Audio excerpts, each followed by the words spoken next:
Hello and welcome to Macroeconomics Asynchronous Online for Winter 2026. My name is Terry Elan and I will be your professor in this class. So in this video, I'm going to go through the Moodle page and the outline so that you know what to expect going into this class. So sometimes there's information that's extra, you could just look at it and read it, but otherwise, anytime I make an announcement in this class, it's going to be made here. Typically, you should make sure that the announcements get emailed to you. Like I know that when I make an announcement in any of my classes, I get an email telling me about it. So make sure that that's set up for you. Or otherwise, just take a look at this from time to time. Make sure you don't miss out on any announcements.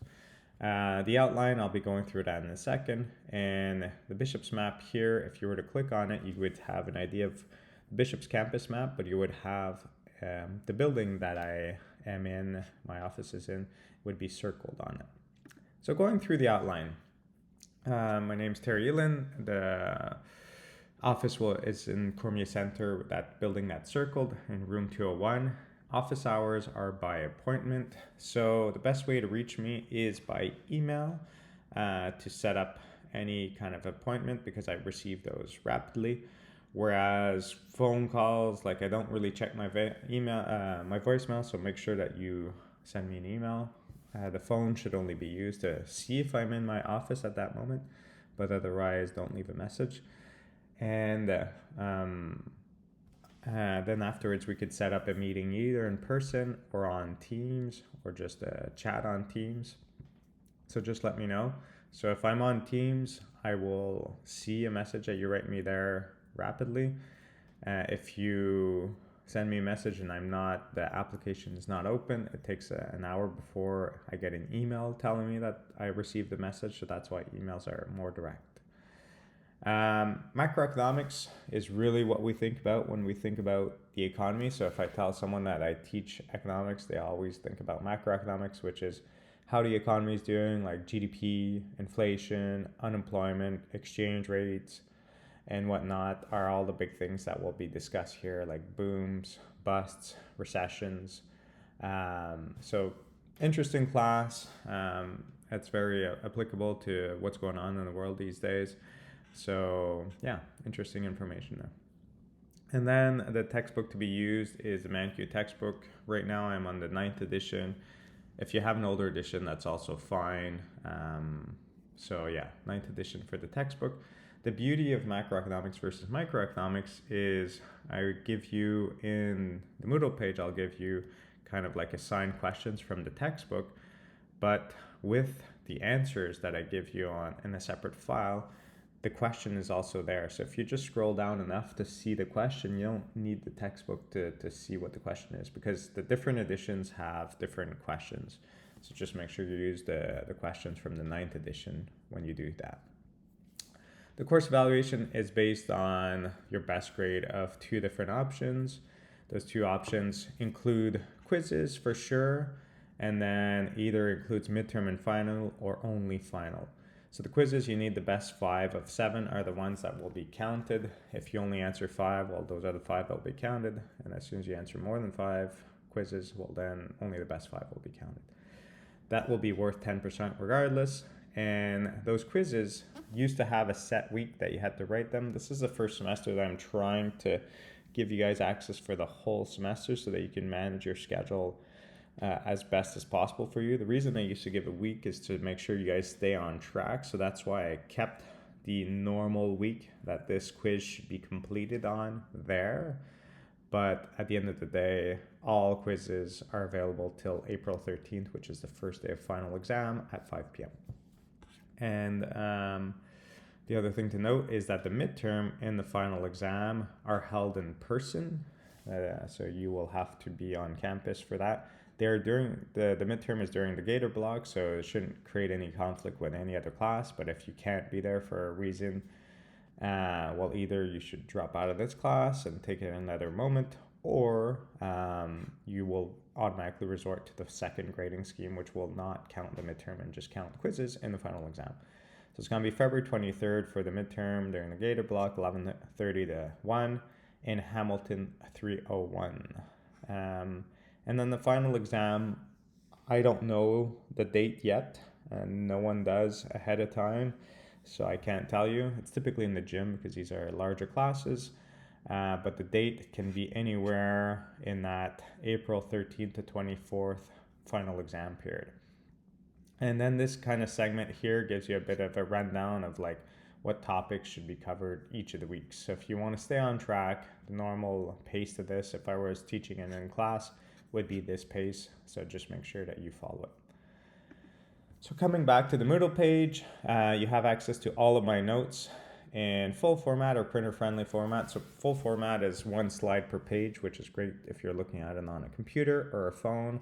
The other one is great if it's printed and you want to take notes. So it's 4 slides per page. So there's room around the slides to add notes. And this is the format that the print shop prints out and makes available, I think, for sale at the bookstore. Otherwise, you could go see the print shop and ask them where it is. My lectures are all available on YouTube. There's a link here that gives all the lectures in order. I'll give you guys another way to access them as well, a little lower. And then applied online lectures is lectures that I created in the last year or so, which have a bit of a different format to it. I'm kind of restructuring this class into the future. It's taking a bit of time, but I'm trying to make it more and more applied. So this here does not follow the slides, whereas these videos here typically just go through the slides, and it's as if you're in the classroom, and I'll draw extra graphs. So some of these slides may not have a graph on it, but I'll add that graph, and it's as if you're in class going through the theory. Whereas these applied videos is really, each video has a theme. So why it often starts with a question. So why would the central bank increase interest rates when people are feeling the pressure of increased inflation? Would be one of them. So it gives you kind of an applied view of what's going on in the economy, and it's I find them very interesting. So I definitely suggest looking at these. But yeah. And then during the pandemic, I created some audio only files. So it's not podcasts. I'm not speaking to anyone else, but it's audio only lectures. And these typically last half an hour. And the goal is just to allow you to learn without always having to look at a screen. So if you want to be hiking or driving or something and you want to learn a bit, well, just use these half an hour videos as either an intro to the chapter that you're about to look at or a conclusion to kind of wrap it up. That's just an extra format that's available to you. You don't need to listen to them, but it's just available.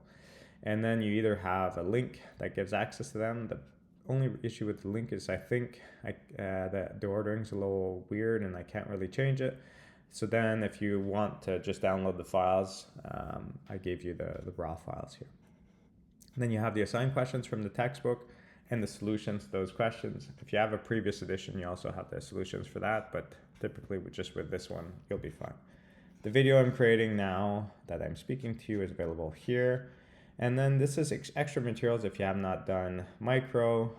You won't be evaluated on this, but this is some extra information that could help you with macro. Otherwise, if it's not just this basic like intro of economics and supply and demand, you're not penalized. There's no issue in doing macro before micro. A lot of students do it that way, and that is totally fine. You'll still do well.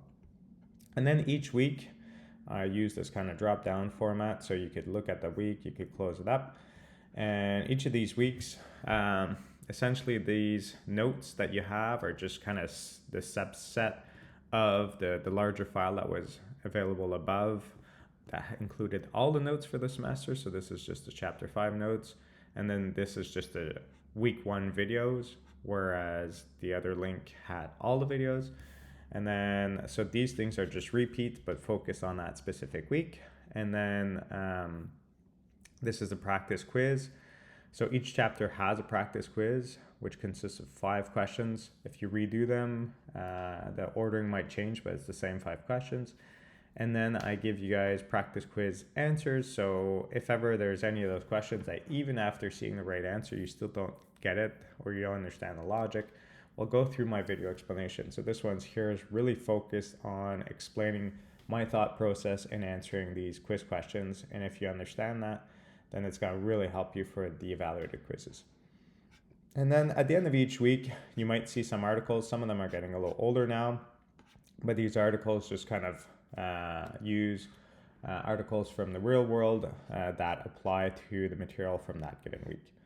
And then the thing that's more important here is that every second week, or the week that we saw that was highlighted in the Moodle, the outline, some of them have the evaluated quizzes. So I still have the notes, still have the videos, still have the practice quizzes, the answers, the articles. But then here I have an evaluated quiz. And like I said, they're all open till April 13th, but make sure you do these. And on the Moodle page and on the outline, for each of the quiz, you know which chapter is included in it. Here it's chapter 5. That's just a video that you can watch. If I look at this other quiz down here, I can see, whoops, where are you? I've gone too far. So this quiz here, I could see that quiz 3 is on chapters 9 and 10. So the same kind of thing repeats itself week after week. And then the midterm is, like I said, February 23rd, in person in Hamilton 301. And the final exam is during the final exam period. So hopefully all of this is clear, what's expected of you. So make sure that you watch the videos, you look at the notes, you fill in, and you read the textbook as need be throughout the semester. So I'll never ask any questions that hasn't been covered in the notes or videos on the exams, but the textbook is definitely an extra resource if you're struggling to grasp the material, or if you just want to do really well in class and you want to see the same material from a different perspective. It also helps a lot. So I hope everything's clear for you guys here and that you're good to go for the semester. I wish you all the best. Have a great day.